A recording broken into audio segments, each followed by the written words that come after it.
Hello again, wrestling fans, and welcome to a odd version of our show this week. It's This Week in History. We are looking at the week of June 11th to the 17th. Normally we would be at 12 o'clock on Thursday, but chaos is erupting in my house. I have appliances coming, repair people going.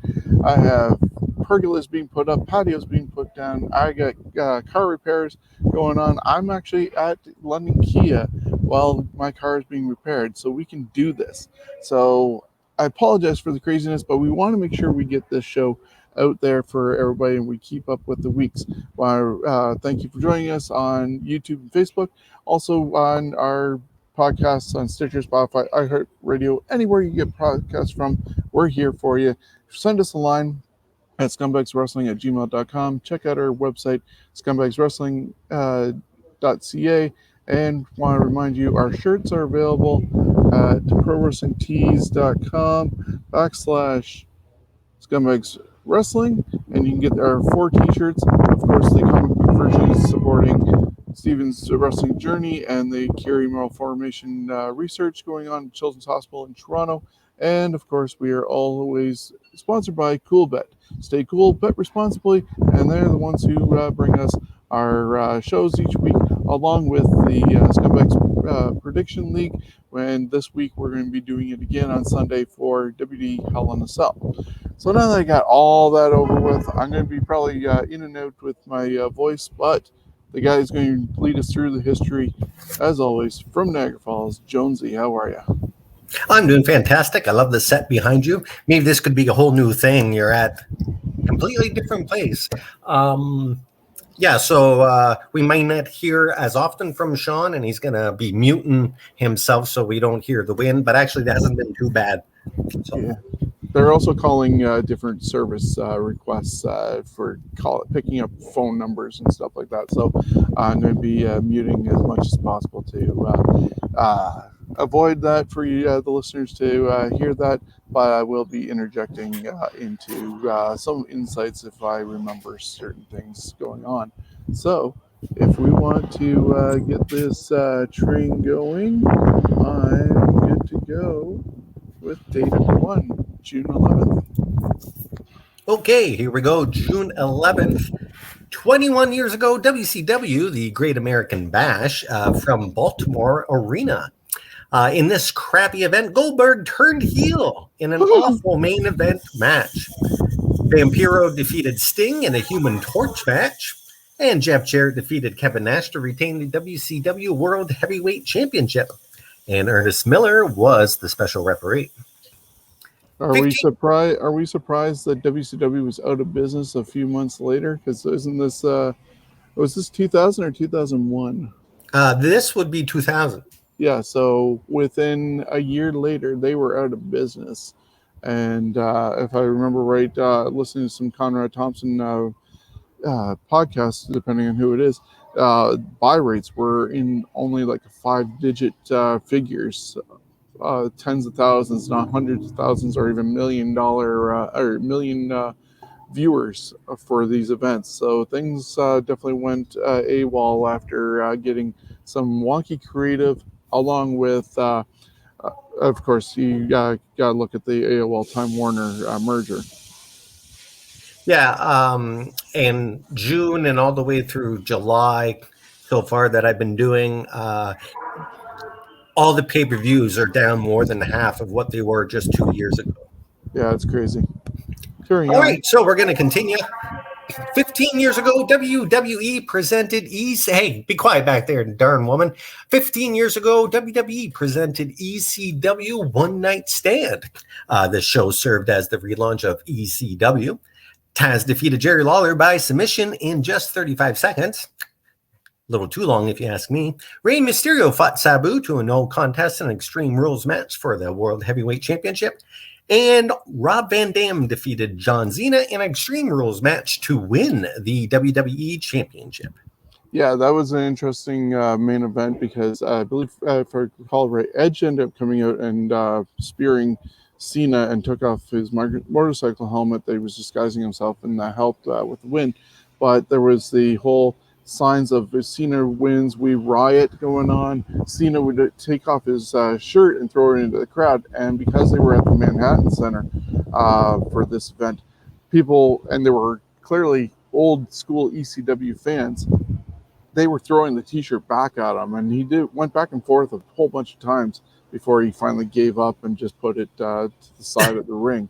But that crowd was really into that show, and they eventually launched, I think we're going to talk about it in a couple minutes, the rebirth of ECW under WWE banner. But Yes. yeah, crazy event, definitely worth going back and watching. 10 years ago, WWE presented the 2007 WWE Draft Lottery on a special edition of Raw. This time around, the wrestlers competed in matches to earn draft picks for their respective brands. The winning brand would win one random wrestler from another brand. But that's not all that happened that night. It was Mr. McMahon Appreciation Night. Vinny was losing it after losing the ECW Championship. Many superstars were there to cheer him up, but buried Vinny instead. Left dejected, McMahon would walk to his limo, all sad, get in the limo, and the limo blows up. This was one of the more spectacular stunts they did on the show. This caused some backlash for this angle, however, because it was to end with a funeral for the chairman, but the story was scrapped after the Benoit incident 2 weeks later. Vinny would resurface unharmed in early August of that year.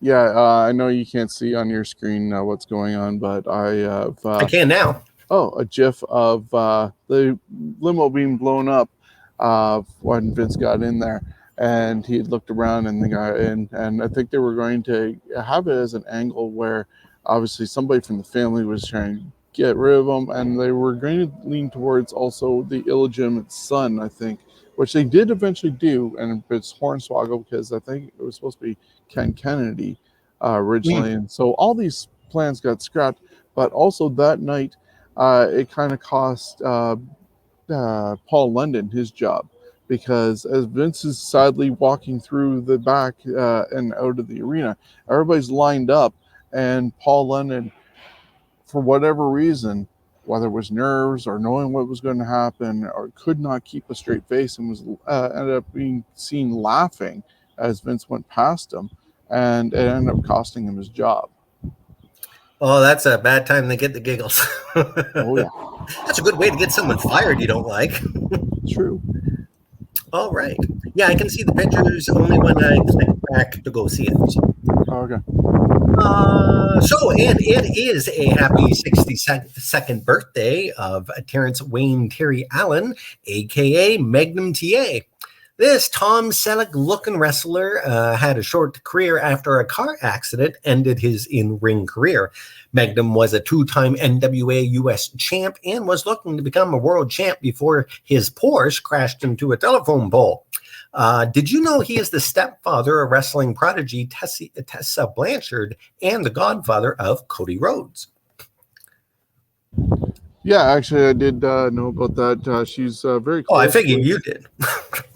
Sorry, I thought you were me in general, but so yeah, actually, there's a last week's edition of Grillin' JR.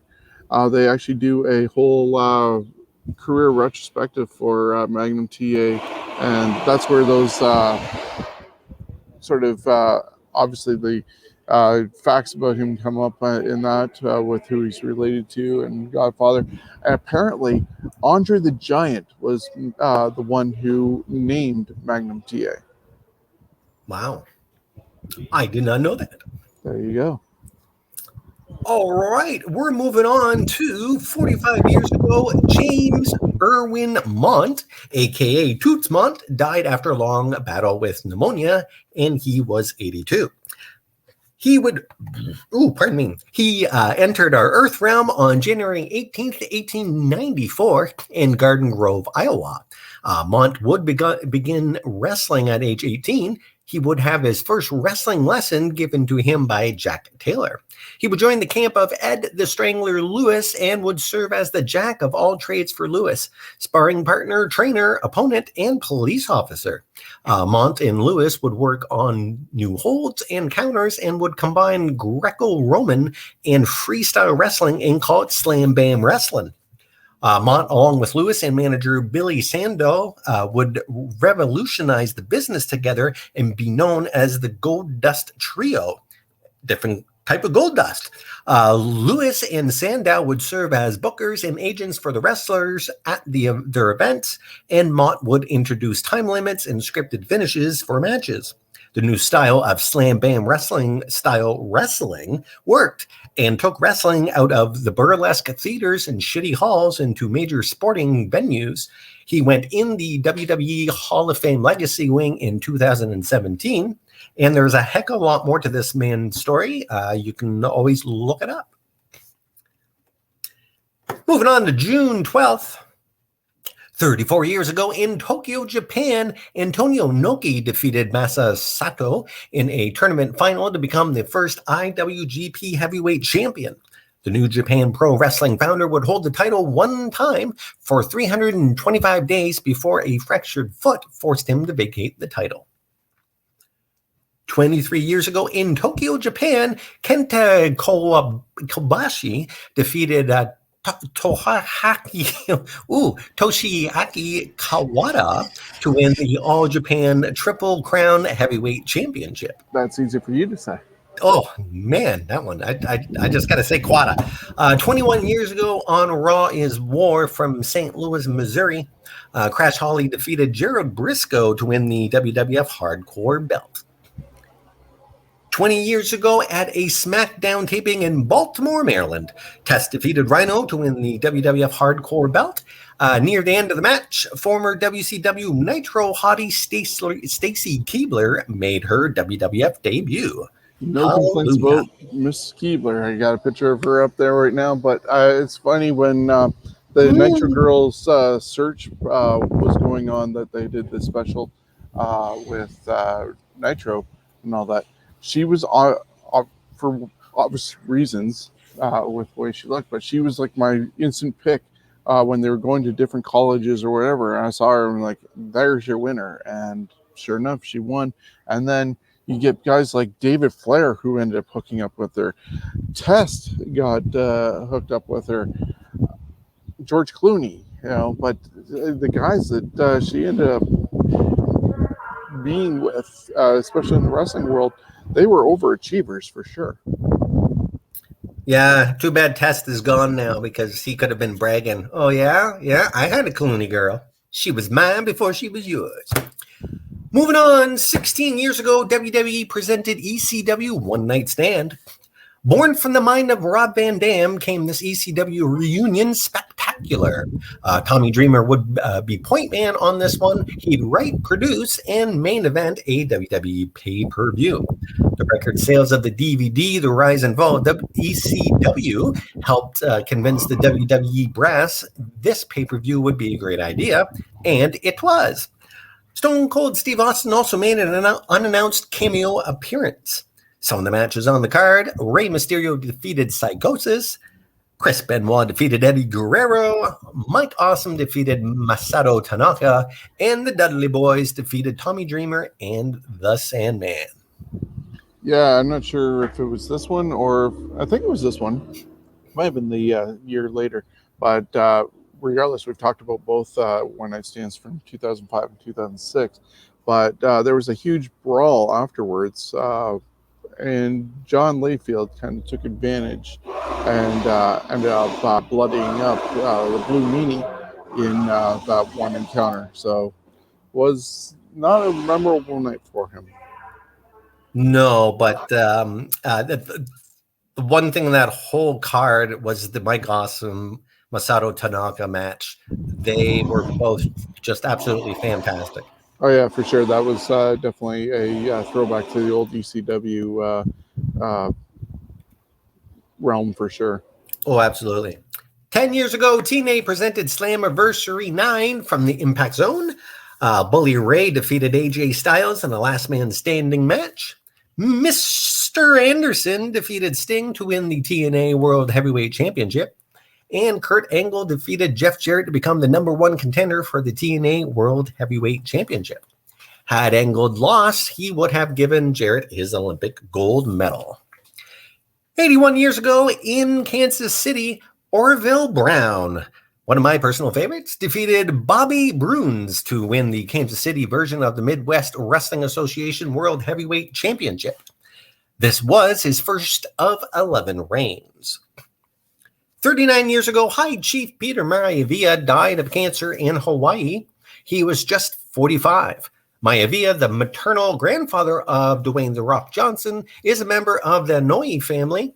And did you know he had a small role in the 1967 James Bond movie, You Only Live Twice, and served as an uncredited stunt coordinator? In 2008, Maivia was posthumously inducted into the WWE Hall of Fame. Yeah, definitely a huge legacy and somewhat the trunk of the Hawaii and Samoan dynasty. I heard he had quite the trunk.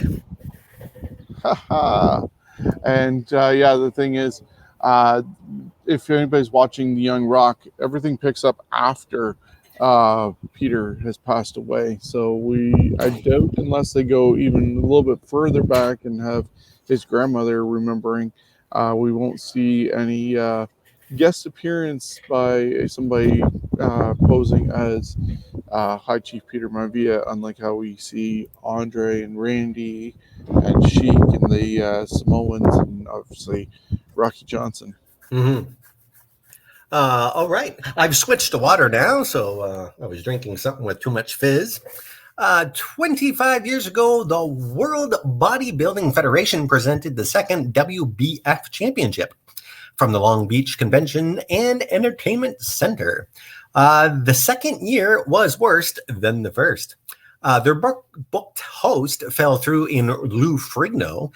Then they tried Lex Luger, but he was just in a car accident. For the competition, they didn't look physically in shape as the year before, and this was due to the show having stringent drug testing rules this year, and McMahon was under investigation for steroid distribution. The buyer rate was so poor that most cable outlets reported the show as zero. It was the lowest grossing event in pay-per-view history at the time. Gary Stridham won the event for the second straight year. Just a month after the competition, Vince McMahon folded the World Body Building Federation with $15 million in losses posted. Yeah, it's a shame that Vince's outside ventures and of his interest beyond wrestling seem to not do so well for him. WBF is one example, the XFL twice over, unfortunately, but the second time only because of COVID, because I think it did have a lot of chance, but people didn't really give it either time because of the way it was presented, or in this case, COVID. But yeah, it's a shame that happened, and I don't know if it was really a good fit anyways, but I'm not sure also if the rest of the season for Dark Side of the Ring is actually doing anything with the steroid trial. But if they were to ever do anything with the steroid trials, I would venture that the WBF would be a little blip in that show because of it too. Agreed. I think he did the bodybuilding thing so he could write all of his equipment off at Titan Towers at the time. Hey, who knows? 28 years ago, WWF presented the first pay-per-view edition of King of the Ring from the Nutter Center in Dayton, Ohio. This was the 7th King of the Ring tournament dating back to 1985. In a pre-dark match, Papa Shango defeated Owen Hart to retain the USWA Unified World Heavyweight Championship. The King of the Ring quarterfinals had Bret Hart defeating Razor Ramon. Mr. Perfect bitch slapped Mr. Hughes. Bam Bam Bigelow defeated Hacksaw Jim Duggan and his stupid piece of wood. Tatanka fought Lex Luger to a 15-minute time limit draw. As a result, both men were eliminated. Bret Hart would go on to defeat Mr. Perfect in kind of a rematch of, I think it was the previous SummerSlam or one of those. Bam Bam Bigelow received a bye into the finals with Tatanka and Lex Luger's time limit draw double elimination. And in the King of the Ring final, we saw Bret Hart defeat Bam Bam Bigelow to win the King of the Ring tournament. The non-tournament bouts were Yokozuna and Hulk Hogan. And of course, Yokozuna won the WWF Championship after Hogan took a big flame to the face, which he'd do it to himself years later in WCW. And Shawn Michaels defeated Crush to retain the WWF IC belt. Yeah, I didn't mind this King of the Ring. I wish they would keep that concept, but I almost see the Money in the Bank ladder match being somewhat the freshened version of a King of the Ring tournament. Sorry about that. Is your car ready? No, not yet. It hasn't even gone in yet. It's still in the parking lot. Oh, is that the one right? Is that your car right behind you? No. Oh, okay. But anyways, just the tournament itself and the way it presented, I enjoy tournaments, but yeah, Money in the Bank I think is a new version of that.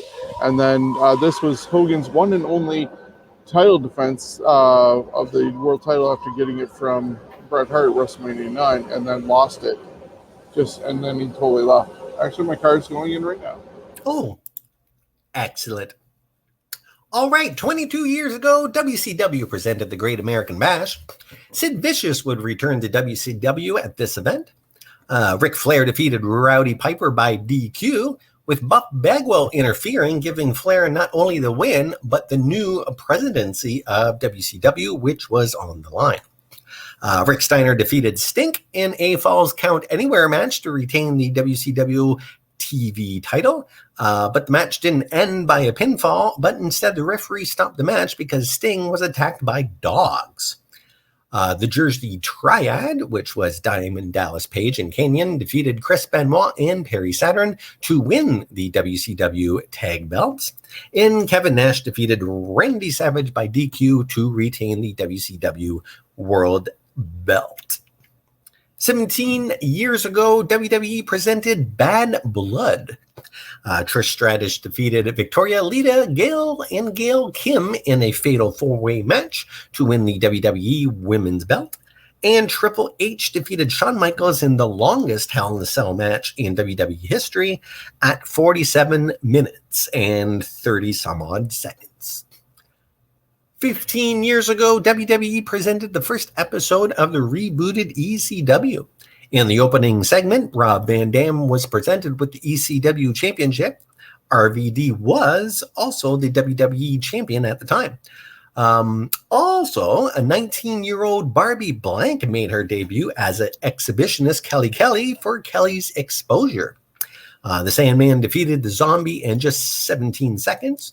Kurt Angle defeated Justin Credible by submission, and Sabu last eliminated Big Slow to win the 10-man Extreme Battle Royal for a match with John Cena at Vengeance for the WWE Championship.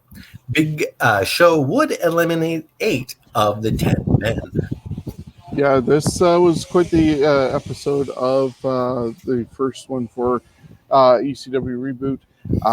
Because they were on Sci-Fi, of all channels, Sci-Fi wanted to have a little bit of say in what was going on, and that's why they ended up having the zombie there, and they even wanted to have an alien, but they quickly kind of put a kibosh to that by having Sandman beat the living tar out of the zombie in, you said, less than a minute. So yeah, that was their answer to the Sci-Fi for thanks for the suggestions there, bud. So like, what, they couldn't think of something like a monkey character like there is now in wrestling? Well, you know, a monkey from space, that would have been great. True, but we got Space Monkey now in Ontario, but not for ECW. I'm surprised they didn't. Well, we ended up getting eventually vampires, which was Kevin Thorne and Ariel, but yeah, they wanted more of those characters you'd see on Sci-Fi than anything else. And that just doesn't fit with ECW no matter what. All right, 12 years ago, Triple A presented Triple Mania 17 from Mexico City. Team Triple A, which was El Hijo del Santo, La Parca, Vampiro, Octagon, and Jack Evans, defeated La Legion Extranjera, which was Silver King, Chessman, Kenzo Suzuki, Electroshock, and Teddy Hart. And it was in a steel cage match. With the win, Joaquin Roldan regained control of Triple A. 12 years ago, Ring of Honor presented Manhattan Mayhem 3. The show began with a 10-bell salute to the late Mishihari Misawa. Misawa. There we go, that's better. Who died earlier in the day. Necro Butcher defeated Jimmy Rave. Colt Cabana defeated Brian Danielson. Claudio Castanilo and D'Lo Brown in a four corners survival match. Austin Aries defeated Jerry Lynn and Tyler Black in a three-way dance to become the first two-time ROH World Champion. Nigel McGuinness was the special enforcer. And today would have been the 70th birthday of Triple A founder Antonio Hipólito Peña. Peña was Triple A's Vince McMahon, and he had the final say on all matters in the company. It's a happy 78th birthday for Australian-born Otto Wance. Wance was the creator of the Catch Wrestling Association, a promotion that mixed mat wrestling with strongman competitions. It was popular in Europe. He would hold that title 4 times. He also wrestled for New Japan Pro and had 15-month run as AWA World Heavyweight Champion. He is on the short list of people who had body slammed both Andre the Giant and Yokozuna. Yeah, when looking for pictures of Otto Wands, there was quickly a raiment of them. There's even one that almost looks like a thin guy wearing a barrel. That's how big he got from his chest to his midsection, and then just tiny little legs in comparison. Tiny little legs. I was like, what? This nice. is I'll have weird. to look those up. Did somebody Photoshop this? Because, yeah, it was like a whole beach ball with a head and 2 legs and arms. Kool-Aid Man came to life, basically, if you see a picture of him. Wow. June 14th, 64 years ago in Chicago, Eduardo Carpentier defeated Lou Thesz 2-1 in a best-of-3 falls match to win the NWA World Heavyweight Championship.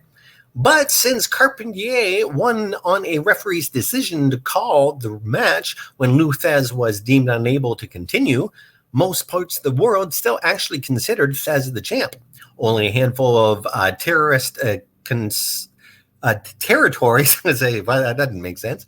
Only a handful of territories considered Carpentier as the world champ. That was a great boo-boo.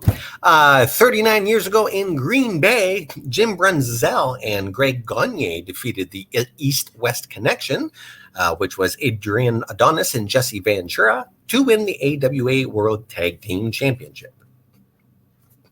32 years ago, WCW presented NWA Clash of the Champions 7, Guts and Glory from Fort Bragg in North Carolina. The event would include the conclusion of a tournament to decide the new NWA Tag Champs, and apparently the crowd was drunk and sweating like pigs because the AC, well, they didn't have any in 1989 in a lot of buildings, especially that one. It was in the triple digits inside the arena. Yikes, I would hate to have been one of the wrestlers.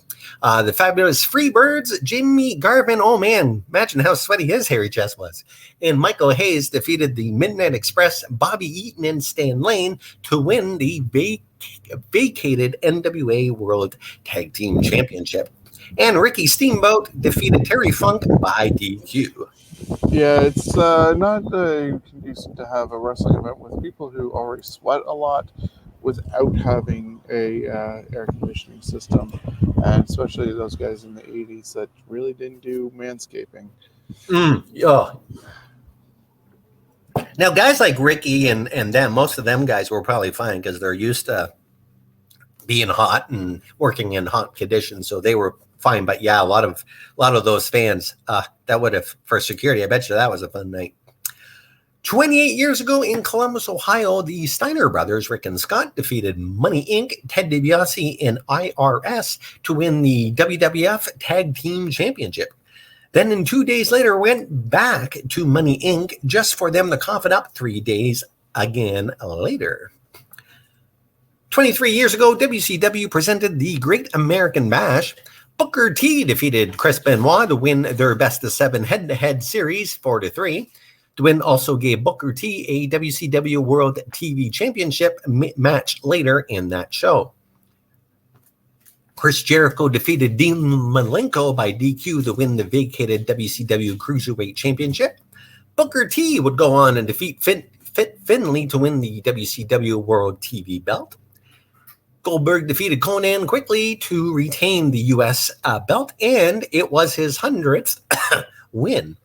Sting defeated the Giant to win both WCW Tag Team Championships. The win would allow Sting to choose his own partner to become tag champions with Sting, and Sting would choose Kevin Nash. You coughed as though it was not a COVID or allergy type thing when you said Goldberg's 100th win. Do you not believe the countdown that WCW had involving Goldberg? Of course, he had 3 losses before getting on TV. Not at all. Even I think if he was wrestling every day, he wouldn't have been able to get up to 100 that fast. No. But it was a good gimmick. 11 years ago on Raw from Charlotte, North Carolina, The Miz defeated R-Truth, John Morrison, and Zack Ryder in a fatal 4-way match to win the WWE US Championship. 6 years ago, WWE presented Money in the Bank from Columbus, Ohio. Sheamus became Money in the Bank winner, defeating Neville, Roman Reigns, Randy Orton, Kofi Kingston, Kane, and Dolph Ziggler. Nikki Bella defeated Paige to retain the WWE Divas Championship. The primetime players, Darren Young and Titus O'Neil, would defeat the New Day, Big E, and Xavier Woods to win the WWE Tag Team Championship. And Seth Rollins defeated Dean Ambrose in a ladder match to retain the WWE World Belt.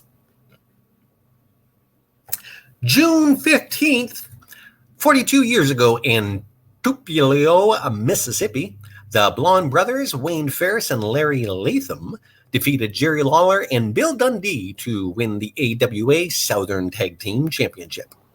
After the match, the wrestlers continued to brawl all the way to the concession stand, which they destroyed. After the brawl, there was blood and mustard stains lining the halls.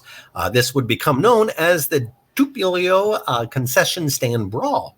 Though it wasn't the first brawl to go down in the concession stands there, this 79 match was shown unedited the next day on Memphis TV.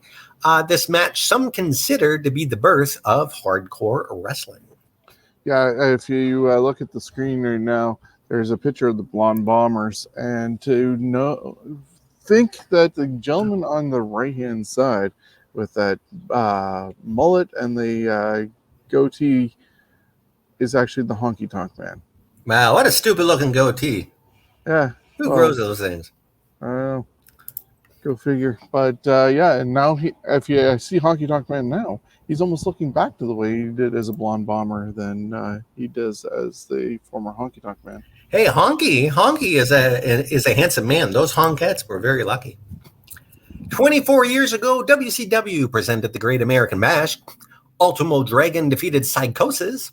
Akira Hokuto defeated Medusa in a title versus career match to retain the WCW Women's Championship. Medusa was banished, and shortly after the match, Akira was released, and the WCW Championship was poof. It had one champion, and that was Akira.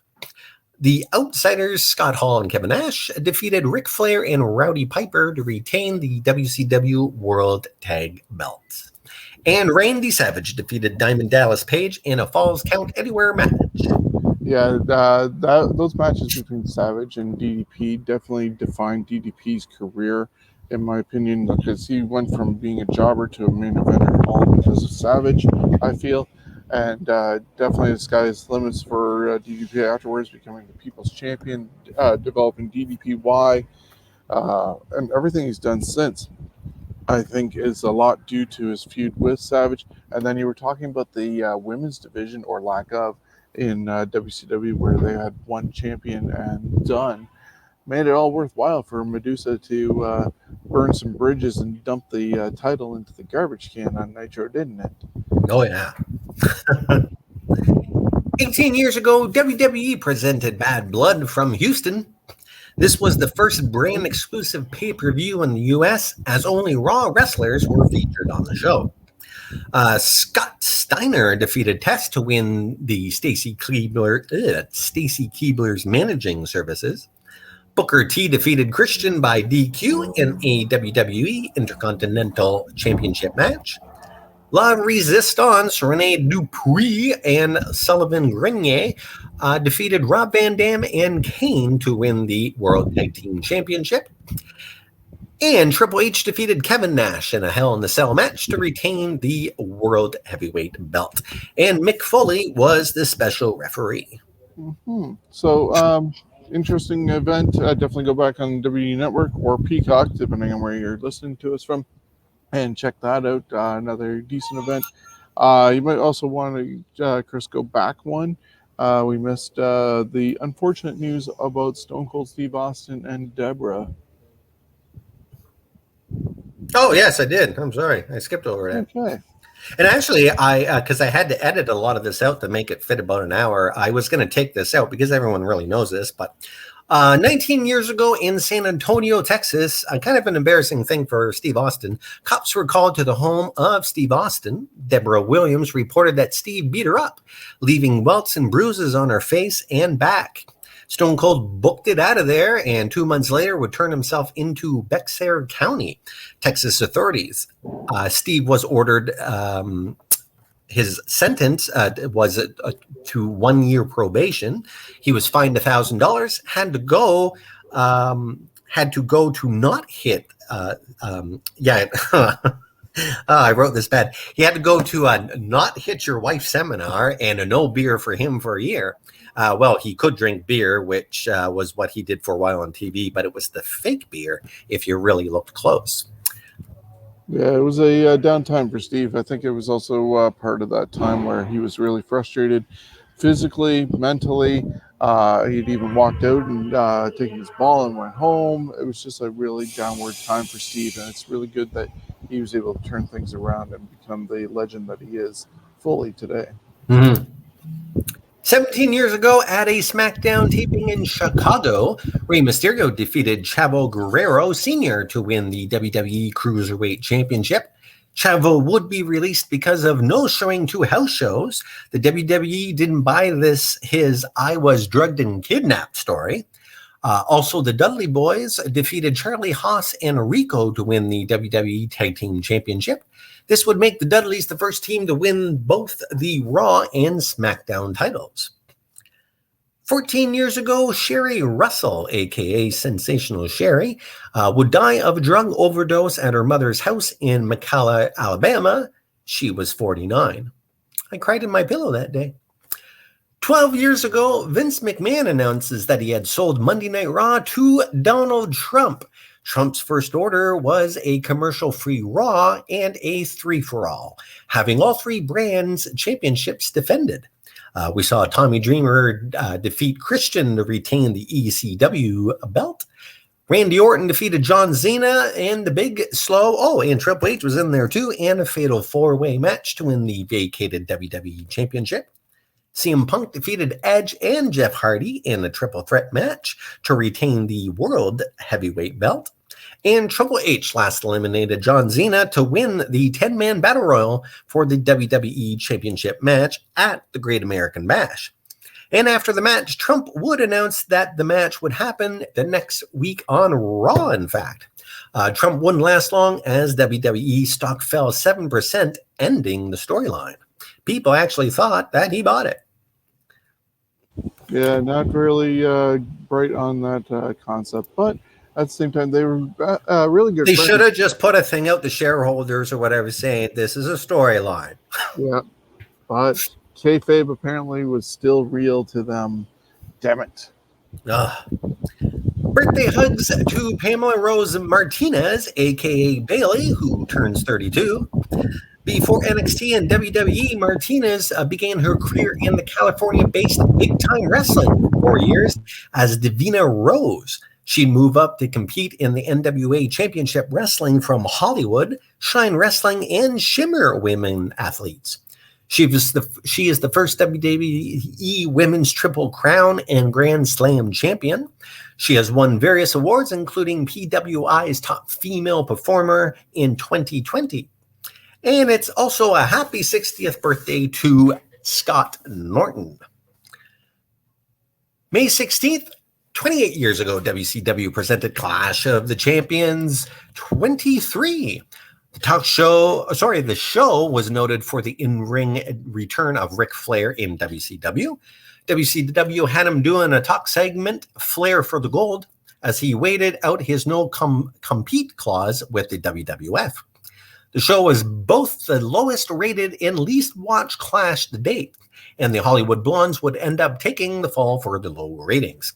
The Four Horsemen, Anderson and Ric Flair, defeated the Hollywood Blondes, Flying Brian and Stunning Steve, 2-0 in a best-of-3 falls match for the WCW and NWA World Tag Team Championship.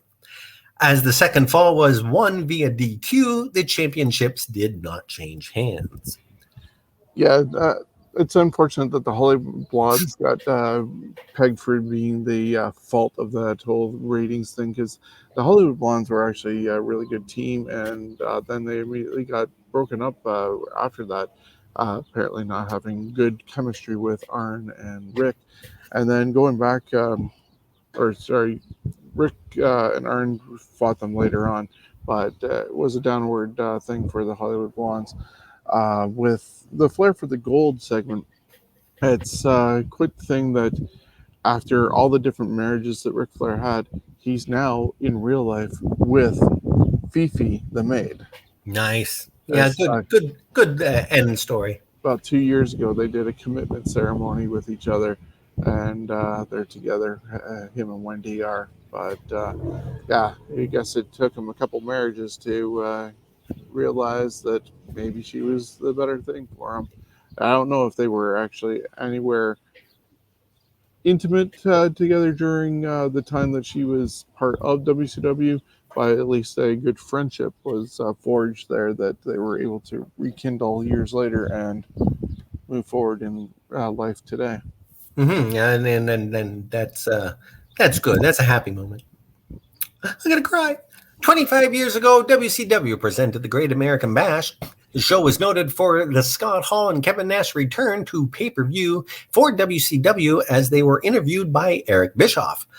This interview was for legal purposes to confirm that Nash nor Hall was working for the WWF.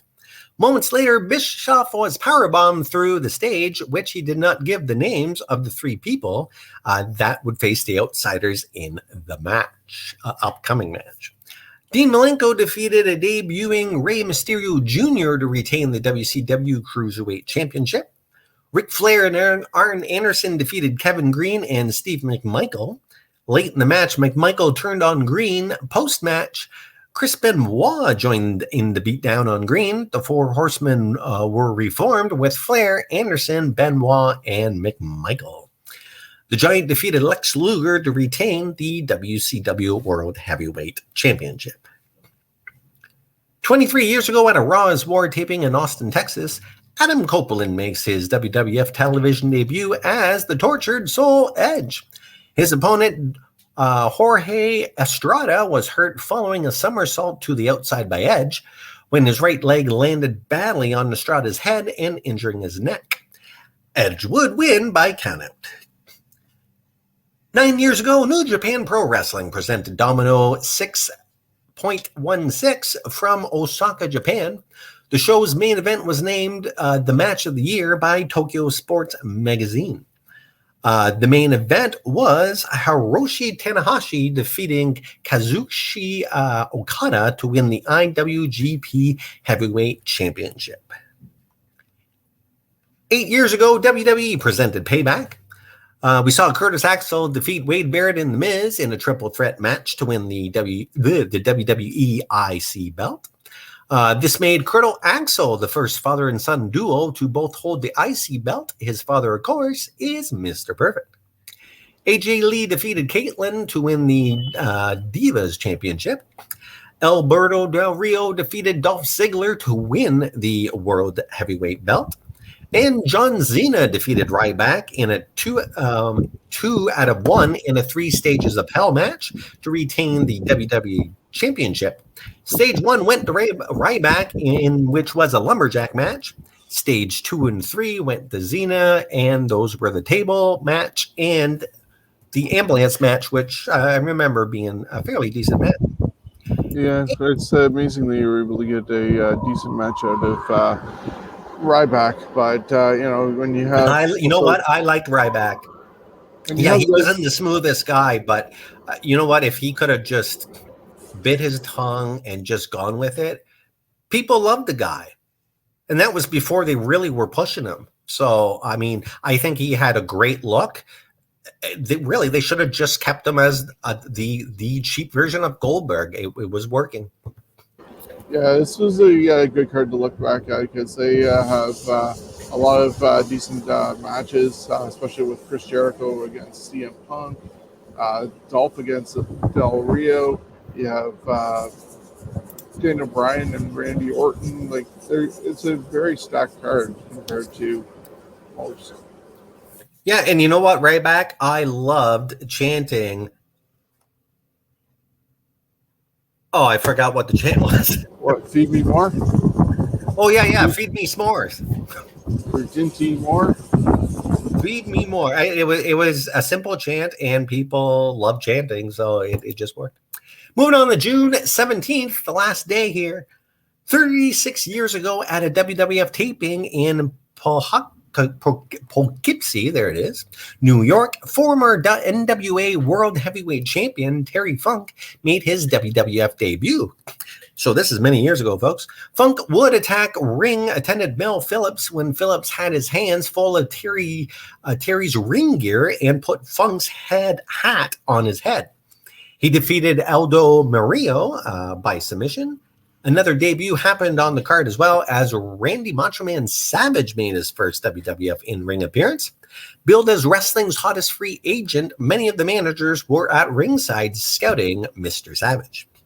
And also on the taping featured the U.S. Express, Mike Rotundo and Barry Windham, defeating the Iron Sheik and Nikolai Volkov to win the WWF Tag Team Championship.